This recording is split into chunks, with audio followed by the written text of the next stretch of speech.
Hello from out on the campaign trail, beautiful South Anchorage. What a gorgeous day.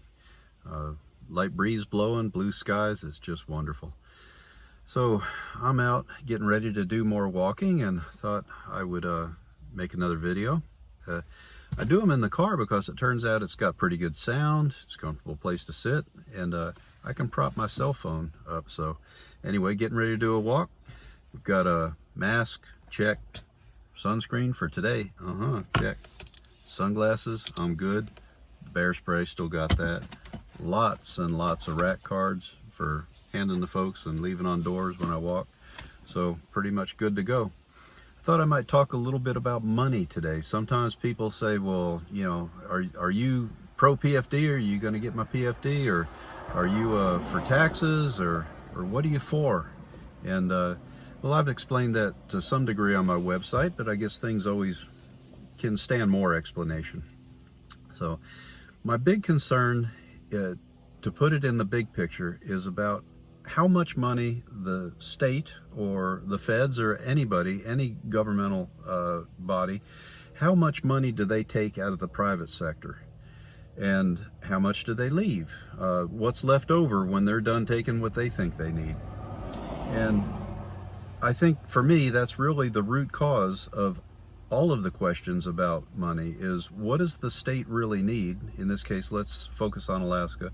What does the state really need, and how are they going to get it? So some people are worried about their PFDs. That's important to them. Some people are worried about taxes. They don't want to end up paying taxes. At the core of all of that is the question of how much does the state really need? What services do we really need from them? And caught in the middle of all this are the people that feel one way about the PFD, feel the other way about taxes, and it puts them in opposition. But just realize that at the middle of that argument, what's really there is the question of how much does the state really need to do what they really should be doing? And if they were to use that money wisely, what sort of services, what kind of facilities, infrastructure could we have? And would it be worth paying? When I'm asked personally about an income tax or some other form of tax, the other thing that I worry about is the layer of bureaucracy that it's going to take to manage that. So here we have a state that's already spending what we're spending, and then let's build a new bureaucracy to administer a new form of taxation.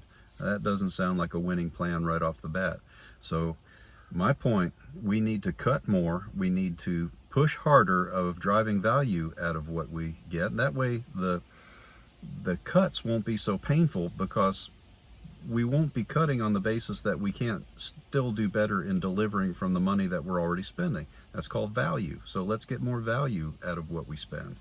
Between that, we may not notice some of the pain that people always forecast that we'll see. Oh, you know, the world will stop turning if we cut some department by 1%. That's just not true. I've lived through cuts in business where they tell your department, okay, Mr. Manager, you've got to cut by 15%. You decide how to get there. And that's how it is. And if you won't do that, then you're done. I think we need a bit more of that attitude, because what that drives is creativity.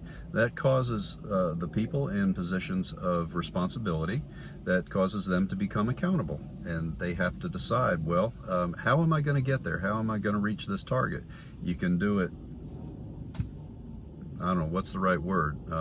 In the wrong way, where you just hack and cut, or you can figure out new ways to do things and be creative about it, and maybe come up with some new answers on how things can be done. And that's where value lies, in that innovation and in thinking of new ways to deliver what used to take a lot more effort or a lot more cost to deliver. You find new ways to do it, and maybe you even do a better job delivering it than what you ever thought you could do. So that's kind of the high level picture of where I'm at. A lot of people want to know what specific little line items would you cut and all of that.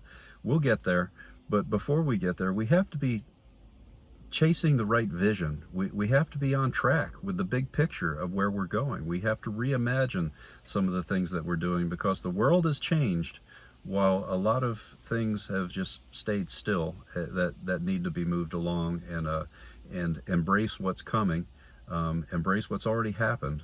We're told that we're in a post-oil, environment as far as revenue, but somehow we're still in a oil, boom day level of spending, and so we have to get a handle on that. We have to be thinking the right way, chasing the right goal, and we focus on that.